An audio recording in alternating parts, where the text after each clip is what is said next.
Hi అండి, అందరికీ నమస్కారం. మీ అందరికీ నా వ్లాగ్స్లో భాగంగా కర్ణాటక రుచులను కూడా పరిచయం చేద్దాం అనుకుంటున్నాను. మీకు ఇప్పుడు సాంబార్ పౌడర్ ఎలా తయారు చేయాలో చూపిస్తానండి. ఇక్కడ అందరూ సాంబారే ఎక్కువ వాడతారు. ముద్ద తింటారు కదండి, ముద్దకి సరిపడా చూద్దామండి. ఫస్ట్ కరివేపాకు తీసుకున్నారు. ఇది బాగా శుభ్రం చేసి 2 రోజులు ఎండకి ఎండబెట్టుకున్నారండి. తర్వాత లవంగాలు తీసుకున్నారు. నెక్స్ట్ పసుపు కొమ్ములండి, ఇవి కూడా బాగా ఎండబెట్టుకున్నారు. మిరియాలు, ఇక్కడ మిరియాల తోటలు ఎక్కువ ఉంటాయండి, మీకు ముందు వ్లాగ్స్లో చూపిస్తాను. తర్వాత మెంతులు తీసుకున్నారండి. నెక్స్ట్ చెక్క, దాల్చిన చెక్క, తర్వాత ఆవాలు, ఇవన్నీ 2 కేజీస్కి సరిపడా యూస్ చేసుకున్నారండి. అంటే కొన్ని ఐటమ్స్ హాఫ్ కేజీ పైనే ఉన్నాయి, కొన్ని ఏమో పావు కేజీలో ఉన్నాయి. వేయించేటప్పుడు మీకు అవన్నీ చూపిస్తానండి. తర్వాత జీలకర్ర తీసుకున్నారు, కందిపప్పు తీసుకున్నారు. తర్వాత తెల్ల శనగపప్పు అంటారు, పచ్చళ్ళకి వాడుతూ ఉంటారు. తర్వాత పెసరపప్పు, తర్వాత మినప్పప్పు అండి. వీటికి కర్ణాటకలో వేరే పేర్లు ఉన్నాయండి, నాకు అవి తెలీదు, తర్వాత చెప్తాను మీకు. తర్వాత నల్లశనగలు, గసగసాలు తీసుకున్నారండి. హింగు ఒక 100 గ్రామ్స్ ఉంటుందేమో. ఈ సాంబార్ పౌడర్ అనేది ఒక సంవత్సరంన్నర వరకు నిల్వ ఉంచుకుంటారండి వీళ్ళు. నెక్స్ట్ మిరపకాయలు, ఇందులో 3 రకాల మిరపకాయలు వాడారంట, మీకు ముందు చూపిస్తాను. నెక్స్ట్ బియ్యం అండి, రేషన్ బియ్యం వాడారు. ఒక 2 కప్స్ అండి, నేను చూపించే గ్లాస్తో 2 కప్స్ తీసుకున్నారు. పదండి తయారీ విధానం చూద్దాము. ఫస్ట్ నల్లశనగలు వేయించుకుంటున్నారు. కొన్ని పప్పులు మనం ఎంత వేయించినా వేగినట్టు కనిపించవండి. కొన్ని అప్పుడు మనకి ఎలా అర్థమవుతుందంటే, పప్పు బాగా వేగితే స్మెల్ వస్తుందండి, మంచి సువాసన వస్తుంది. అప్పుడు మనకు అది వేగినట్టు అర్థమవుతుంది. చూసారు కదా, ఈ విధంగా వేగాయి. ఇవే కొంచెం ఇంకా బాగా వేపుకుని కాస్త ఉప్పు నీళ్ళు చల్లుకుంటే ఉప్పు శనగలు అవుతాయండి అవి. అప్పట్లో వర్షాలు పడేటప్పుడు బాగా చేసుకొని తినేవాళ్ళు. నెక్స్ట్ కందిపప్పు వేసుకుంటున్నారు చూడండి. ఇట్లాంటి పొడులు చేసుకునేటప్పుడు ఈ పప్పులన్నీ ఎక్కువ వేసి వేయించుకునే కంటే కొంచెం వేసి వేయించుకుంటే మంచిదండి, ఎందుకంటే త్వరగా వేగుతాయి కొద్దిగా వేపుకుంటే. పదార్థాలు సరిగా వేయకపోతే అండి పచ్చదనం అలాగే ఉండిపోయి పొడి చేయించుకుంటారు కదండి సాంబార్ పౌడరు, కొన్ని రోజులకి అది పురుగు పట్టే అవకాశం ఉంటుందంటండి. అలాగే ఈ నల్లశనగలు, ఈ పొట్టున్న ఏమైతే ఉంటాయో వాటి వల్ల కూడా పురుగు పట్టే అవకాశం ఎక్కువ ఉంటుందంటండి. కాబట్టి వాటిని మంచిగా ఫ్రై చేసుకుంటేనే బెటరు. నెక్స్ట్ ఏమంటే మెంతులు వేశారు చూడండి. మెంతులు అంటే గుర్తొచ్చింది, మెంతులు అనేవి షుగర్ పేషెంట్స్కి చాలా మంచిదండి. మజ్జిగలో నానబెట్టేసుకుని ఆ మజ్జిగ తాగితే షుగర్ లెవెల్స్ కంట్రోల్లో ఉంటాయి అంటారు. కొంతమంది ఏమో పూట చేసుకొని మజ్జిగలో కలిపేసుకొని తాగేస్తారు. కొంతమంది నానబెట్టేసుకొని ముద్దల్లాగా రుబ్బుకొని ముద్దలే మింగేస్తూ ఉంటారు, మంచిదంట.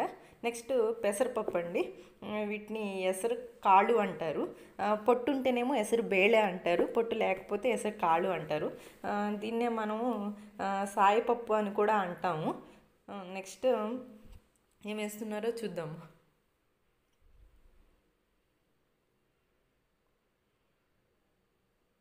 మినప్పప్పు వేశారండి.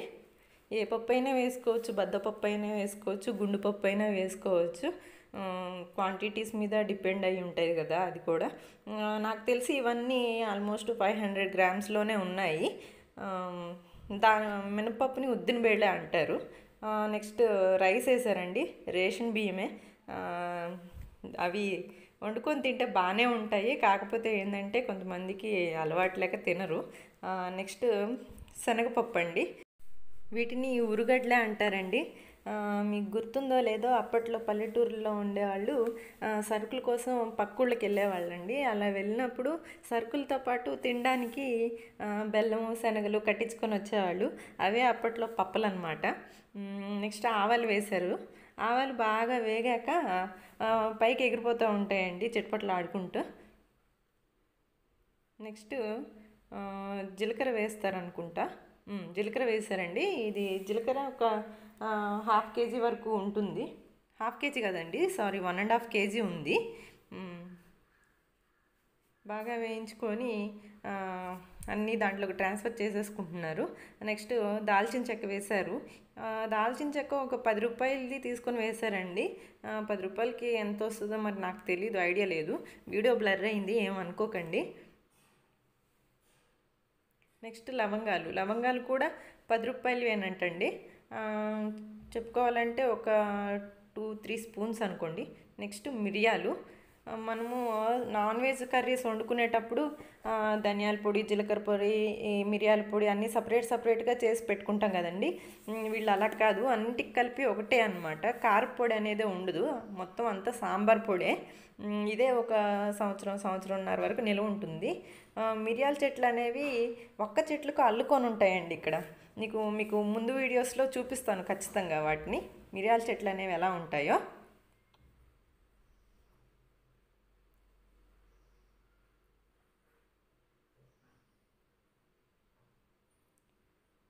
నెక్స్ట్ వచ్చేసి గసగసాలు వేశారు. గసగసాలు కూడా అంతేనండి, బాగా వేగాక పైకి ఎగిరిపోతూ ఉంటాయి చిటపటలు ఆడుకుంటా.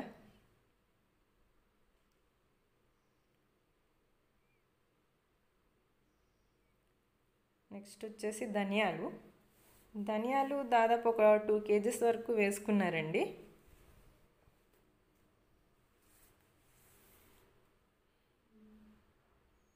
అన్నీ కొంచెం వేసి వేయించుకుంటున్నారు. చూడండి, మొత్తం ఒకసారి వేస్తే బాగా వేగవు కదండి, ఇంకా నిలువ ఉండే కాబట్టి కొంచెం వేసుకొని వేయించుకుంటున్నారు. చూడండి ఎలా వేగాయో. ధనియాలు కూడా పచ్చగా ఉండేటట్టు చూసుకొని వేసుకున్నారండి. నెక్స్ట్ కరివేపాకు వేశారు. మన కరివేపాకుతో పోల్చుకుంటే ఈ కరివేపాకు అంత బాగోదనే చెప్పాలి, ఎందుకంటే మనది తాలింపులో వేయగానే మంచి స్మెల్ వస్తుందండి. మామూలు పచ్చాకు పట్టుకుంటేనే మంచి స్మెల్ వస్తుంది, ఇది అలా కాదు, ఎంత తిన్నా ఏం టేస్ట్ తెలీదు. నెక్స్ట్ పసుపు కొమ్ములు వేసుకున్నారండి. పసుపు కొమ్ములు కూడా ఒక 100 grams వరకు వేసుకున్నారు.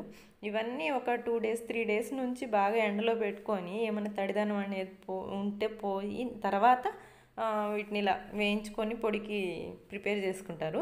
మీకు ఫస్ట్లో చెప్పాను కదండి, ఇందులో 3 రకాల మిరపకాయలు వాడారని. ఇక కనిపిస్తున్నాయి చూడండి, రేగుపళ్ళలాగా ఉన్నాయి.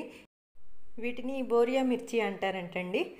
నెక్స్ట్ చూడండి, బాగా క్రష్ అయిపోయినట్టుగా అనిపిస్తున్నాయి, ముడతలుగా. వీటినేమో బేడగే మిర్చి అంటారంటండి. ఇవి మన గుంటూరు మిరపకాయలు. చూపించాను కదండి బ్యాడ్గే మిర్చి అని, అవి డైరెక్ట్గా చెట్టు నుండే ఎండిపోయి వస్తాయంటండి. మిగతా నార్మల్గానే. చూడండి ఎలా వేయించుతున్నారు, అన్ని వైపులా వేగాలని 2 గంటలతోటి అలా తిప్పుకుంటూ ఉంటే ఏది మిస్ అవ్వకుండా ఏగుతూ ఉంటుంది అనమాట. బాగా ఎక్స్పీరియన్స్ ఉన్న వాళ్ళైతే ఇలా చేయగలుగుతారు, కొత్తగా అంటే చేయలేరు.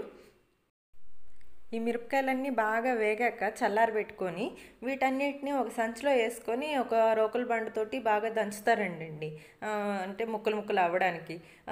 పట్టించుకోవడానికి మిల్లులో వేస్తారు కదండి, ఆ మిల్లులో కొన్ని బాగా పౌడర్ అయ్యి వస్తాయి, కొన్ని అలాగే ఉండిపోయి వస్తాయి అంటండి. చూడండి ఫైనల్గా అయిపోయాయి. ఎండుమిరపకాయలు ఒక టబ్బుకి తీసుకున్నారు, ఈ పప్పు దినుసులన్నీ ఒక డేషాలో వేసుకున్నారు. వీటన్నిటిని కలిపి పౌడర్ చేయించుకుంటారండి. పసుపు కొమ్ములు ఇవి కూడా యాడ్ చేసి ఇచ్చేసుకుంటారు.